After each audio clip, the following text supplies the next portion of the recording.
You're listening to the Oklahoma On Stage podcast. We're glad you've joined us. We can be found on most platforms, as well as Facebook, Instagram, and YouTube. If you have any comments or questions, we'd love to hear them. So drop us an email at oklahomaonstage@gmail.com or use the comment form on our website, which is oklahomaonstage.org. If you like the podcast, please share it with someone. And now, sit back and enjoy another great episode. Oklahoma on stage, the stories come alive. With drama, dance, and music, the arts always thrive. From center stage to backstage lore, Oklahoma on stage, there's always something more. Welcome back to Oklahoma On Stage. I'm Tim, your host. Today we're sitting down with a man whose career reads like a master class in creative reinvention. He is currently the Director of Marketing and Communications for the University of Central Oklahoma's College of Fine Arts and Design. That's a mouthful. But his story stretches far beyond the campus. With a history in advertising as well as theater, he earned a Master's of Performing Arts from Oklahoma City University and spent 2 decades teaching art, design, and theater. He's been a creative director, an educator, and now a champion for arts education at one of Oklahoma's most vibrant institutions.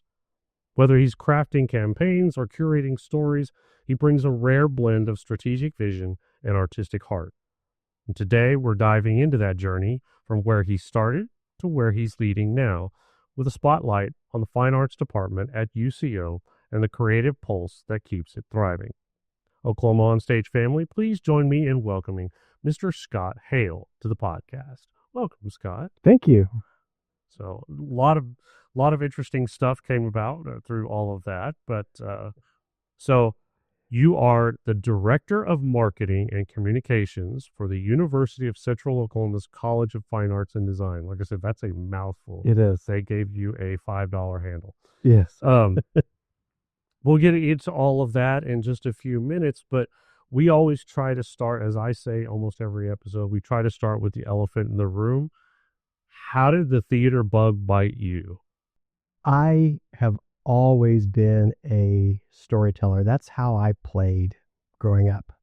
I grew up in a very small town in the Oklahoma Panhandle, and I had friends, but I liked being by myself. And I would play in the backyard for hours and hours and hours, just making up and telling stories. And bless my parents' heart, because I know that, my dad was a high school basketball coach, and he wanted me to follow in his footsteps and be just thrilled with athletics. And where I grew up, everybody did everything. So of course I was on the basketball team, and of course I was involved in a lot of different things, because it wouldn't happen otherwise. We wouldn't have had a team. But I would be out in the backyard flying a stick around and talking to it. And, I just always loved making stuff up. And when it came to the point of, what do you want to do? You're going to go to college. I was like, well, I want to tell stories. Specifically, I thought I wanted to be a director. And I was basically told where I was going to go to college. And I went down there. It was actually here in Edmond, Oklahoma, right on the edge of Edmond and Oklahoma City. And they had a small theater department. I went and auditioned, and I got a scholarship. And my very first day of classes, my father unexpectedly showed up and had driven all 5.5 hours. Oh my. And he pulled me out of class, and he said, I'm not paying for this. And we're going to walk these halls until we find something that you're going to major in. And we just happened to be in the exact same building as the theater department was the art and design department. And he goes, you draw all the time. We can't keep you from drawing. Well, let's go do that.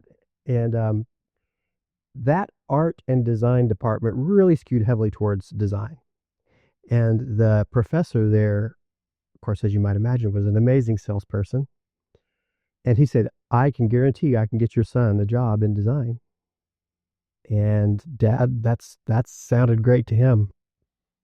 And I was like, okay, art, and amazingly, they let me keep my scholarship. So while I was studying design, I still was in every single play, because I had to audition. Sure. That was a part of my scholarship. And it was my family. I would say theater saved my life in a lot of ways. So I was in every single production in some way, shape, or form for 4 years. And then I graduated, and the professor did not lie. I got a job immediately in graphic design at an advertising agency.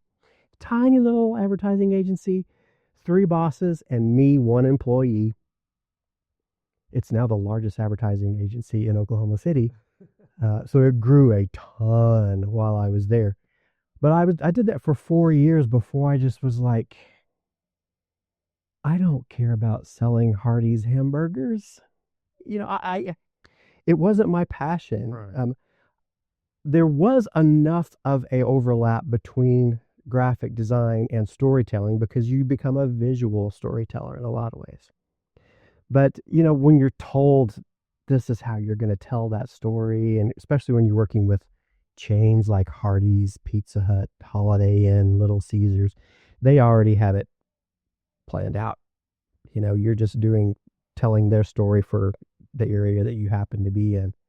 So at 4 years, I burned myself out good and hard. But I had made enough money at that point to essentially pay for my own education.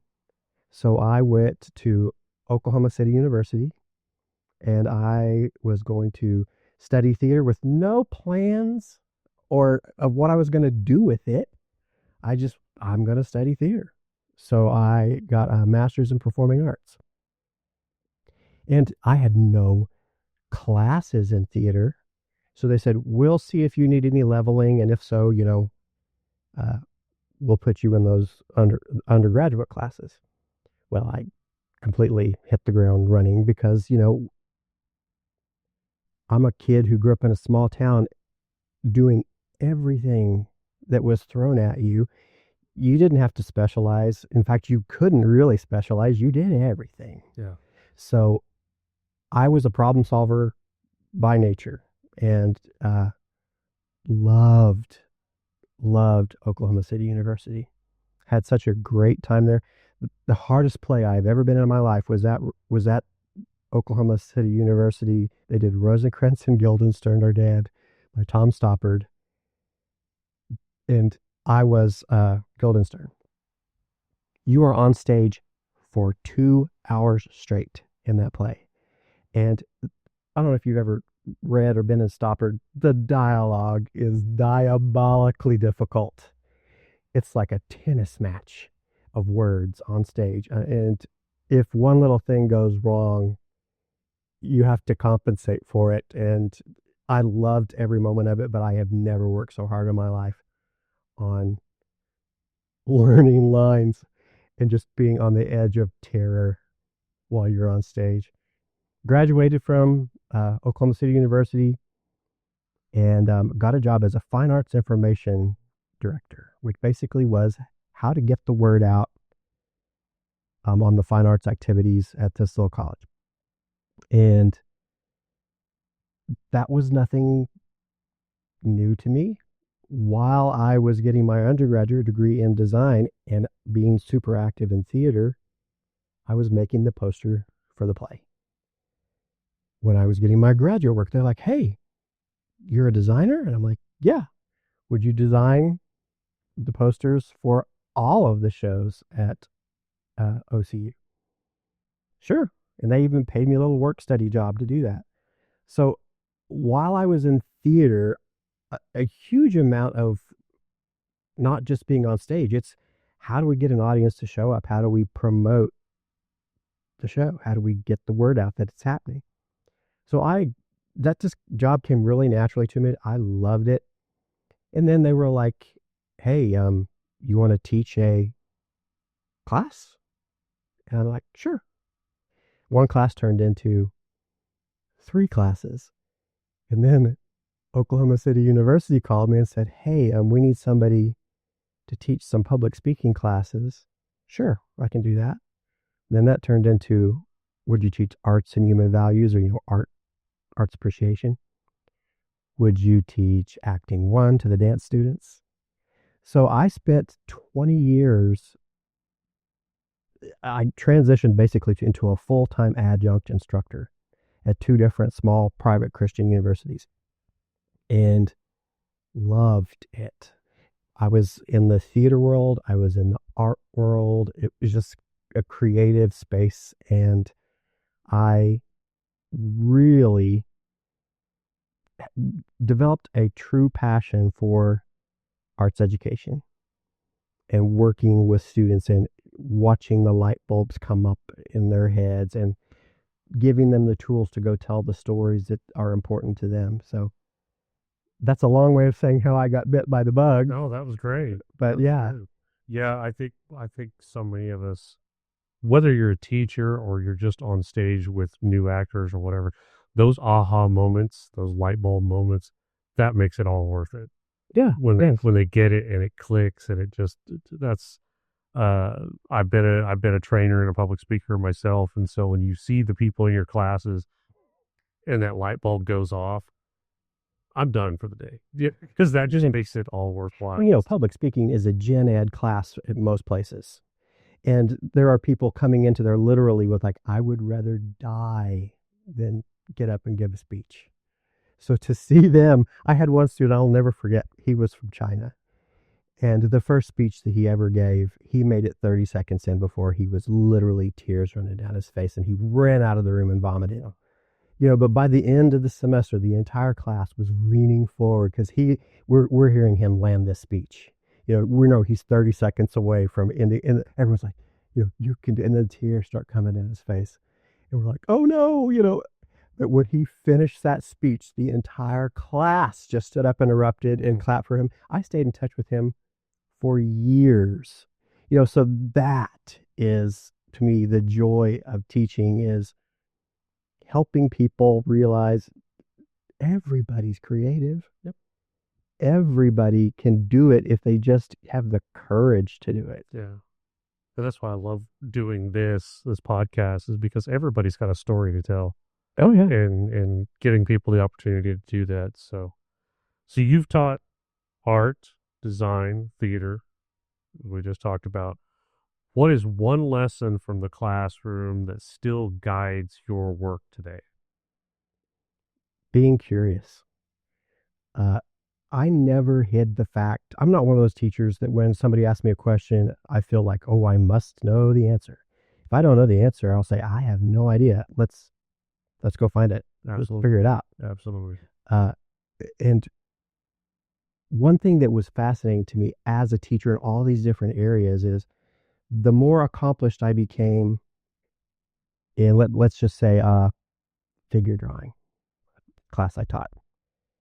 That actually taught me so much about how a body works and how to use my own body in 3-dimensional space to communicate more clearly, because you're helping a person pose to be drawn. So all these things I found were very interrelated, and it didn't feel like I was shifting gears. It was all, I go from teaching public speaking to teaching 3-dimensional design, but it didn't feel like a jarring experience to me. That everything, just that curiosity of how does this work, is what I love about teaching. That's so cool. So you've danced between creative director and educator. So how did your time in advertising shape your approach to arts education, and vice versa? Well, I guess it's kind of like, if art happens and nobody shows up, did it really happen? So advertising to me has taught me how to really communicate why this should be important to you, why the arts should be important to you. Because, well, public speaking, that egocentric part of us that's, what am I going to get out of this? That's what you have to answer when you're trying to get people to come to a show is this, you're going to get something out of this. This is going to be an experience that we'll have together. That's the magic of theater, is the audience is a crucial part of the entire experience. You know, when you do a show for a year, people are like, how can you do the same lines every single night for a year? Because it isn't the same show. It's completely different every single time. Now, I was in touring theater, so, you know, we'd literally show up 5 minutes till it's time to be on stage and just run on stage. And the thrill of the audience, that was always unique to me. So, you know, advertising is still something that I care about. And obviously, I mean, that's a huge part of my job right now, is how to use marketing to get the word out. And in my 30 plus years, things have definitely changed. You know, the posters that I used to design, and that was the greatest marketing tool you had available to you. They're okay, they're great, but you better be doing more than posters. Yeah. If you're really expecting an audience to show up. And I'm fighting a culture. I shouldn't say fighting, that's too aggressive of a word, but I've been at UCO for 4 years, and I came into the culture of, I need a poster or a flyer and job done. You know, I need a flyer. Well, we do over 200 events a year, well over 200 events a year. I cannot create a flyer for all 200 of those. It's when we talk about the marketing department, it's me and one other person. Oh, wow. You know, it's not like you think of a university the size of UCO as, you know, being staffed up. We are not. We are all doing 3 or 4 people's jobs. So I'm having to slowly transition into what I would call modern marketing or modern advertising. Of course, that involves social media, that involves a website presence, that involves lots of different things. And that curiosity of trying something, well, that didn't work. Let's try something else. Absolutely. You know, and I love printed stuff. We still do posters, but we try to keep that to our, what I would call our main stage productions. That's a more manageable group. Sure. That we can handle. We typically would have 3 main stage shows in the fall and 4 main stage shows in the spring, because we'd have an opera in the spring. So, you know, that's a manageable number of posters and graphics that we can create in a year. And of course, we're learning with social media, which is constantly changing. The algorithm, as soon as you figure out the algorithm, it's like, oh, let's change it on you. Yep. But so video is becoming a bigger part of what we're trying to transition into. Interesting. Okay. So during your time in advertising, you decided to come back, get a master's in theater.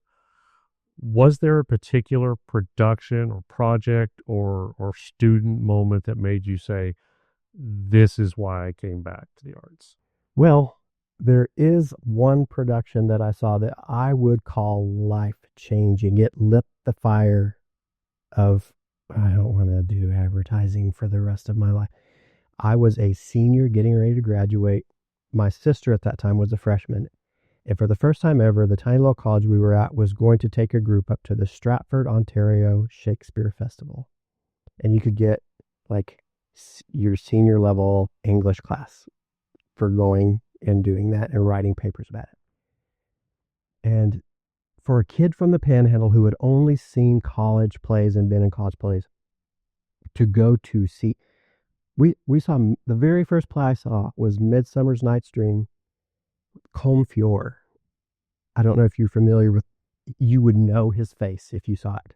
He's one of those actors who is all over TV and movies. And this was, 1994, 95, somewhere around in there. So he probably wasn't as big of a deal back then, but he was Oberon. And that show, I'm sitting there watching this going, this is what I'm supposed to be doing, not advertising. So that experience has always been, that's back when I was in college, the guiding light of what to return back to. It's not that I don't blame my father, and I have definitely used everything I learned in graphic design and advertising to help me promote my passions, which are the performing arts and the fine arts too. So I don't regret him pulling me out of theater. There are definitely times where I'm like, how would life have been different if I would have got that theater bachelor's? But that experience up in Canada, I mean, first of all, you come out and it's a bare stage, right? And these giant mushrooms start growing up out of the stage, and they're inflatable, but they're tough enough that people can crawl up on top of them. So the fairies are jumping up, flipping up and down off of these mushrooms. Wow. Oberon is dressed in a snakeskin suit and slithers over the top and does a flip down off the top of it. I mean, the spectacle of that was fantastic. That's definitely the hook. It was the hook. It was amazing. So shifting gears just a little bit, bring this into modern day. You now lead marketing and communications for the College of Fine Arts and Design, which, like you said, that's 2 people. So, but it is a $5 handle, so yeah, we'd waive it. So, what is your UCO CFAD elevator pitch? I love UCO. Even though I have only been there 4 years, it instantly felt like home. I have never worked with such amazing people as I do in our little college. I mean, I love our students. I love our faculty and staff. What I love about UCO is you could be a first generation student. In other words, no one else in your family has ever gone to college. And we're going to take care of you at UCO. You don't know the word bursar or registrar. We don't care. We don't even use those words. We try to be a very supportive place where people can really learn their craft in a safe environment. We're not perfect. We know we're not. The thing that shocked me a little bit about UCO, it claims to be, and I think probably rightly so, to be the oldest university in Oklahoma. Don't ask me when the date was because I'm terrible with that. The building I work in was built in 1913 though. So, it's an old campus. And I just assumed they have got everything already figured out. They've been in business over 100 years. Well, the people cycle in and out of there constantly. I'm almost considered an old timer as 4 years in some ways. So we're constantly having to reinvent ourselves. Communication is a constant struggle between what I would call administration, faculty, and staff. So, we're still trying to work out and figure out how to solve problems when they come up, because like our dean started when I started. So everything's new to her as well. But my elevator pitch for UCO is it's small enough to where you're going to get some great attention. We're the 3rd largest university in Oklahoma. So it's a big place, but you don't get lost. Everybody knows who you are. We say hello to each other when we're walking up and down the hall. It's just almost a magical place. I love it.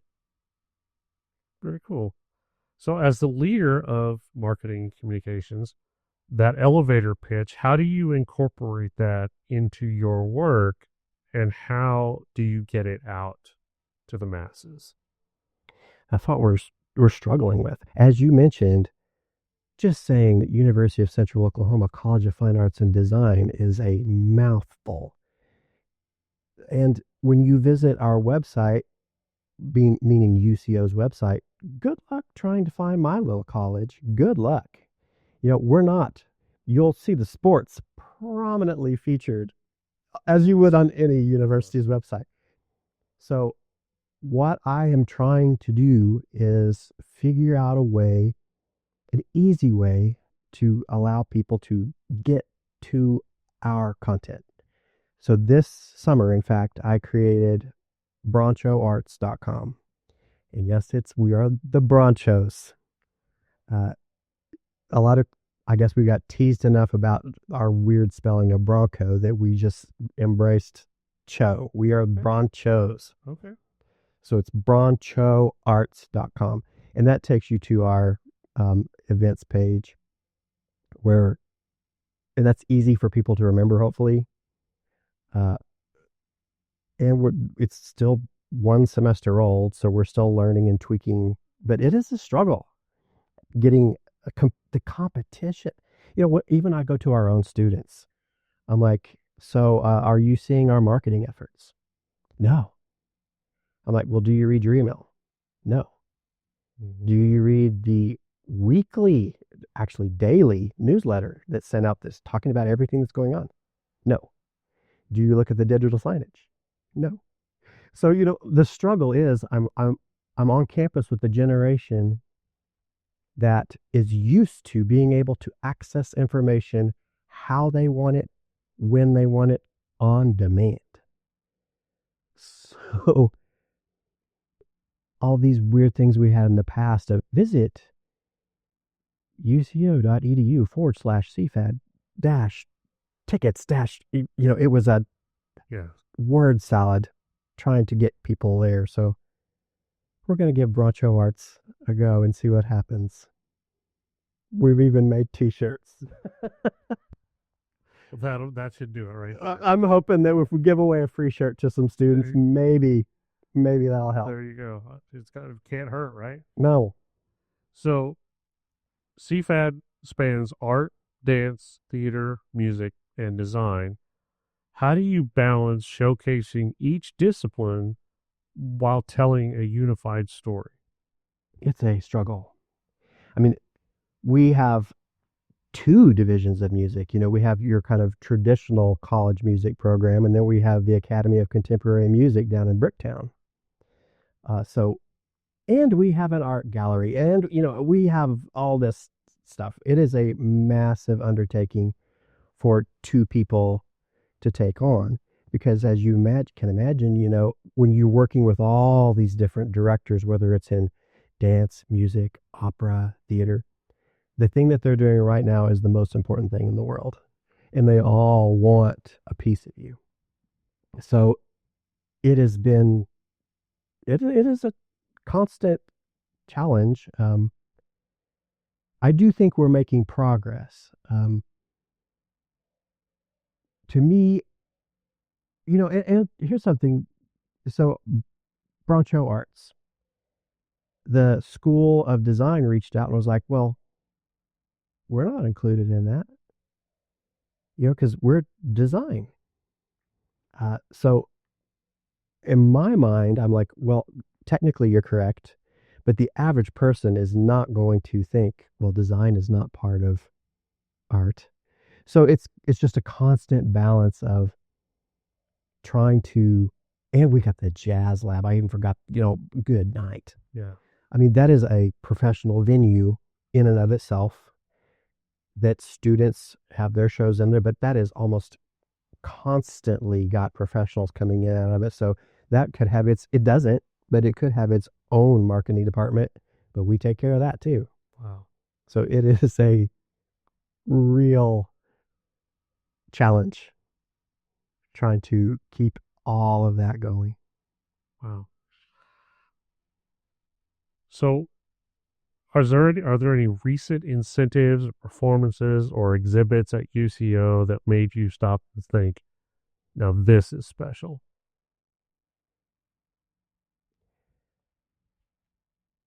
There's a lot actually, but I'm sure it's like a parent with children. It's like, which one's my favorite? right. I mean, I'm not gonna lie. Because of my background, I have such a soft spot for our department of theater. Uh, I love those people and I love those students. Uh, and pretty much anything they do, I am excited to go and see. If I had a soft spot, it's really an organization.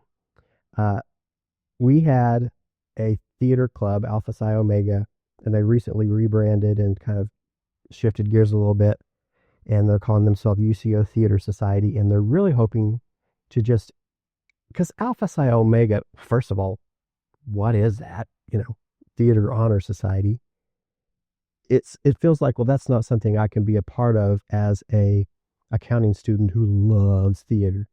But UCO Theater Society, anybody and everybody can be involved in that. And they put on some of my favorite productions.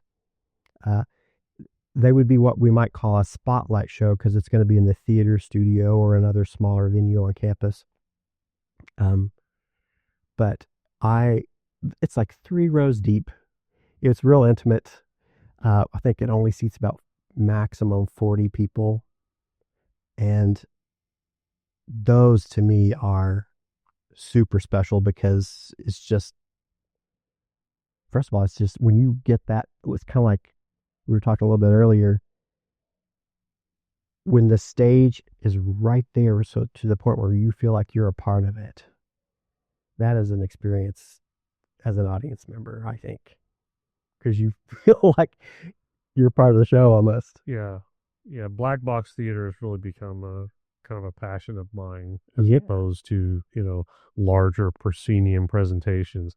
Having that, like you said, the audience almost in your lap, Yes. making them part of the show. And now, immersive theater has become this big trend. I mean, it's been around for a long time, but it's now becoming this big thing. More and more theaters are doing it, just getting the audience involved with with the show and all of that. So, I'm right there with you on that. So how does the College of Fine Arts and Design support emerging artists and performers in Oklahoma?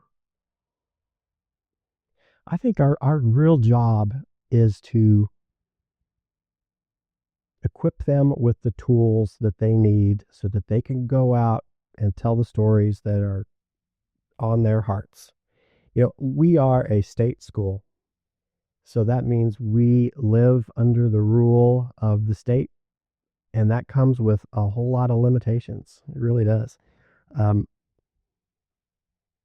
Not that we have come up with, that are imposed upon us. So we're trying to do a better job of communicating so that we can help the students tell the stories that they want to tell on campus. But that's going to take more communication than we have been doing. More and more frequent. We need to sit down in a room together and work these inevitable problems that are going to happen out. Because, I listened to your podcast with Liberty and Maggie, and I was fascinated to learn from listening to them and their story how little they knew about why the show was canceled. And I don't know the answer either. That's the problem.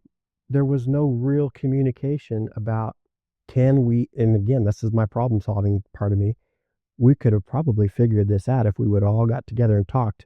What else can we do other than cancel that show? Surely there was a loophole or something. And I don't know. And I'm certainly not, speaking on behalf of the university. That's not my job. I'm the guy who tells people, here's what the show's about, and here are the dates and times, and here's how to get tickets. Right.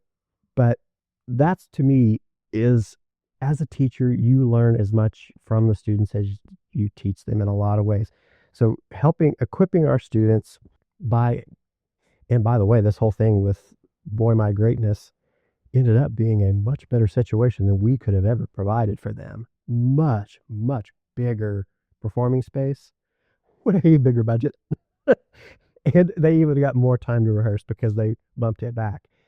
But which they open this week by They actually do. open on Thursday, Yeah. upstage. yes, So already talked with Liberty. I will be there Saturday night. So great. I'm looking forward to supporting them and seeing what the final product looks like. I am too. Yeah. So you're doing trying to do what you can to support those emerging artists and things like that. How do you see that playing in the broader arts ecosystem in Oklahoma? Well, I love hearing about some of our graduates who are going on and teaching high school theater. And then, it just kind of grows from there. And they're getting the bug to their students. I am so happy with what I'm seeing in the theater community in Oklahoma Metro, but even beyond that. I moved to Oklahoma Metro in full time in 93. And there wasn't, there were some theater happening, but quite frankly, if you didn't enjoy going to bars when the when the sun went down, there was not a whole lot going on other than going to a bar. I'm not a bar person, but I love how the Oklahoma theater community is. There's so, as this podcast can attest, there's so much going on. It's almost impossible to have it all in one place. Yeah, we're doing our best. Yeah, I mean, it's a struggle. Yeah, it's hard to throw a stick and not hit a theater. Yeah. It's amazing. So I love seeing our students go out. And, I hadn't even really talked a whole lot about musical theater, but my goodness, like Caleb Barnett, who I worked with my very first year, he was a student in the theater program. He's now in Aladdin on Broadway, and he was just on The View today. Nice. So, I mean, my I did see that promotional flyer on Facebook. So. I certainly would never take credit for that, but just having known him, yeah, we worked on the poster together. In fact, for Sweeney Todd. No, I don't even remember what show it was, but he said, I did a poster. And I'm like, well, show it to me. And I'm like, we're going to use that poster. And we did. So, that's the joy of watching these people get out and do amazing things. And even the people who never use that theater degree, again, as far as, I shouldn't say never use it again, it informs everything that they do. But you know what I mean? It may not be their source of income. Sure. And I hate it when people, that's one of the things that's so annoying is, what do you do? Well, I work in advertising, but that's not who you are. Yeah. It should be that, maybe that's the question we should be asking people is, who are you? Instead of what do you do? Yeah. Because there's so many people that have gotten an art degree, a theater degree, a dance degree, you name it, in our college that go off and do amazing things. But people wouldn't, like right now we have art student who has a amazing floral shop that she started herself, grows her own organic flowers, and makes these beautiful arrangements with a fine art degree. Wow. You wouldn't necessarily connect those two. Right. But when you see her work, you absolutely would. You would know that an artist did that. Yeah, my wife is a UCO graduate. She graduated with a degree in music education. Oh, yeah. She taught for 7 years. Now she has a CPA. She's finishing her degree in accounting and works for a company where she travels all over the world. Mm-hmm. And so it's like, did it spur off of her arts degree? Not necessarily, but there's lots of things that she does the analytics that she learned through music, she's all about spreadsheets, which if you look at a spreadsheet, you can see the music in it. Absolutely. And so yeah, there's so much of what she has learned, and even the education part of it, what she does for a living, the interaction she has with people is the education form of that, and so Yeah. I see the same thing that you're saying, that just because you're not working in that field doesn't mean that field isn't working in you. Absolutely. So yeah, I Yep. love that. So you've worked with organizations like the Oklahoma City Zoo, CASA, and the City of Edmond.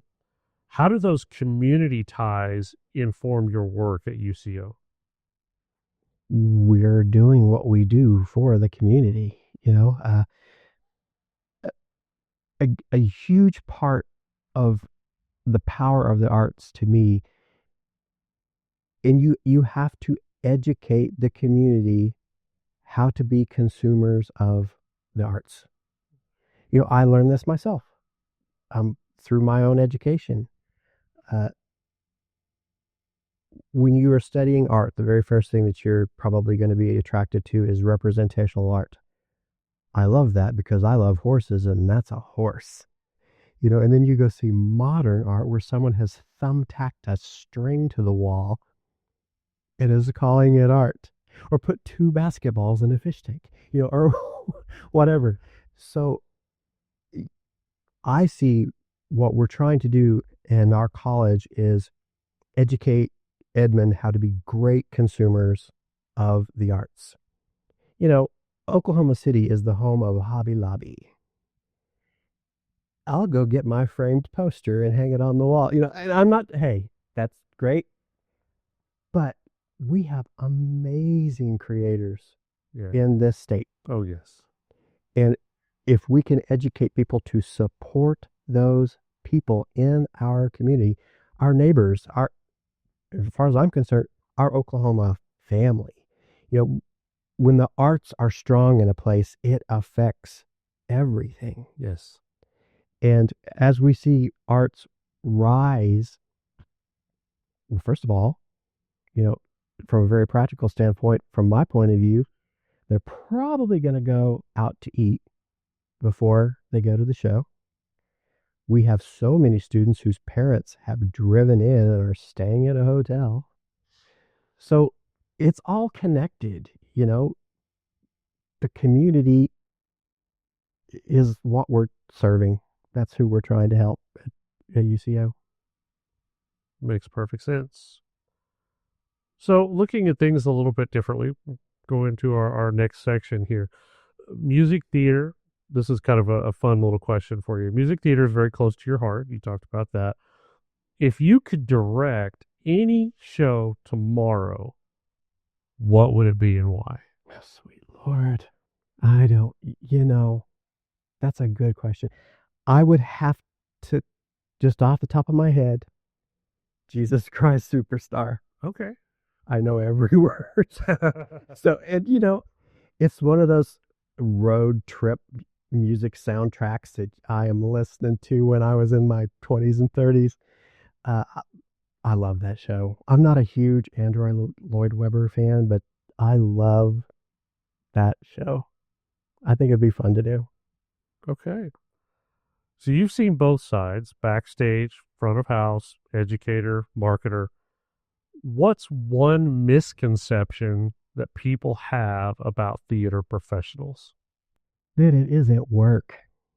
That it's just all fun and games. These are professionals. When I'm involved in lots of meetings. In fact, meeting, and it's all production meetings. And I'm listening, as a marketer, trying to pick out what I can pick out to help tell that story in the marketing world. And listening to the people that we have on staff, and I will even include students, because students are always a part of our productions, both on stage and behind the scenes. My goodness, they're so talented. They know so much. They're like, well, actually, our proscenium will not work for that. We only have this much. They know everything. Wow. And the misconception is that you just threw it together because it looks effortless when it's done well. Yes. And the misconception would just be hours and hours and hours and years sometimes that go into, like, a director maybe wanted to do that show for a decade before they finally get the opportunity to do it, but they've been planning it. So just the amount of work that goes into it, I think, is underestimated. So you touched a little bit on this earlier. What is your take on how theater and design intersect, especially in, as we talked a little about, in the storytelling and the audience experience? Well, they're both telling a story and this is something that I definitely think about, because I often will have a very well-intentioned director try to also direct the marketing efforts. And sometimes it works together beautifully, but sometimes they want to tell the entire story of the play on the poster. And that, first of all, is really, really difficult to do. And I know from my 30 years plus what's going to work and communicate clearly. You only have fractions of a second to get people's attention and hopefully engage them enough to where they'll walk up and look closer at that poster. But if they don't even glance at it, if they just walk on by, then it's not an effective poster to begin with. So I often will try to say, I know that this marketing vehicle may not be something that you would put on the stage, but I guarantee you it's going to get people to the theater to watch what you're putting on stage. I would love it if everything could always be perfectly cohesive and that we could show the actors in the costumes they're going to be wearing, which are never ready until the night of the show. Sure. So we have to try and do our best because we are working months ahead, not weeks. Right. We are already working on we've got next semester shows done. Nothing else is done. Costumes aren't done. Some of those shows aren't even cast. So, but our marketing materials are as done as we can get them because we have to have them. When you're doing 200 plus events, I don't have time to stop the freight train and work on this one little thing when it's convenient for someone else. Sure. I have to think about the big picture. But when I will say, and the person I work with is a graphic designer like me, and she's been hitting home runs with our posters. Blythe's Spirit poster was lovely. Guys and Dolls was great. And next semester's shows are going to be even better, I think. And we're doing some fun stuff next semester. So I'm really looking forward to that season as well. Good. Look forward to it. Anything that you can hint on? I brought notes. Are you kidding me? Oh, If I don't take the opportunity to talk about what we're doing next semester as a marketer, you have the microphone. Get after it. So our main stage shows next semester, we're going to start off with Theater Arts doing Mr. Burns, a post-electric play. Have you even heard of that show? I've not, but I have seen all of the promotional stuff going on. So, yeah, I had never even heard of it, but it literally is a post-apocalyptic story about what happens if society woke up one day and, electricity was just gone. And these people gather around a fire and they're trying to recall an episode of The Simpsons. And of course, when you're recalling a story, you never quite get it right. Of course. And it just shows the power of storytelling and myth and ritual and theater, because I think the play takes place over 70 years. So it shows how that retelling of that episode of The Simpsons changes. Wow. I cannot wait. Yeah, that sounds really And good. talk about tech heavy show. It's going to be really interesting to see. How do you do a tech-heavy show when there's no electricity? Exactly. Everything has been repurposed. Okay. So how do you create a theater lighting in the age where there's no, they do, but I don't know how they're going to do it. So Very well. that's what we're opening up with. Then we're doing a double feature opera, The Ghost of Gatsby and The Old Maid and the Thief in February. And then we're ending the main stage shows is a Tuck Everlasting, the musical, Oh, wow. which I don't know a thing about. But I don't know anything about the musical. it's based on the book. I've heard the book, and Yeah, my daughters, I remember, loved the movie, and so Now, Colin Androlanis, who's our theater education teacher, in March is going to be doing a show that also sounds fascinating to me. It's called Hand to God. Good. And it is about a puppet ministry at a church. And this student's puppet starts developing its own personality. And you really start to wonder who is controlling who. oh So it sounds like complete and total chaos. wow. I'm unfamiliar with that show as well, but I'm excited to see it. We're doing a lot of new works. Now this one, I'm familiar with. This is kind of a series of shows. We're doing the Bible, the Complete Word of God, abridged in April. Okay. And I've seen complete works of Shakespeare abridged. Right. Same people. And that one is, again, going back to that UCO Theater Society. That's going to be one of their shows. Okay. So that'll be in our little black box theater. It should be a really cool experience. So that's some of the stuff we're going to be doing next semester. I can't wait. It's going to be so much fun. And I think that's one thing that I think really kind of helps you with your job is each time you see the next season coming out, you already are enthused. You're already excited. Oh, yeah. And I think that's plays such a key role that even for actors or marketers or whatever, if you don't enjoy what you're doing, Yeah. why are you doing it? Yeah. This is a dream job for me in a lot of ways. I love this stuff. So I'm excited to tell people about it. The only area that we have that I don't have some sort of experience in, but it's because of the way I was raised, is dance.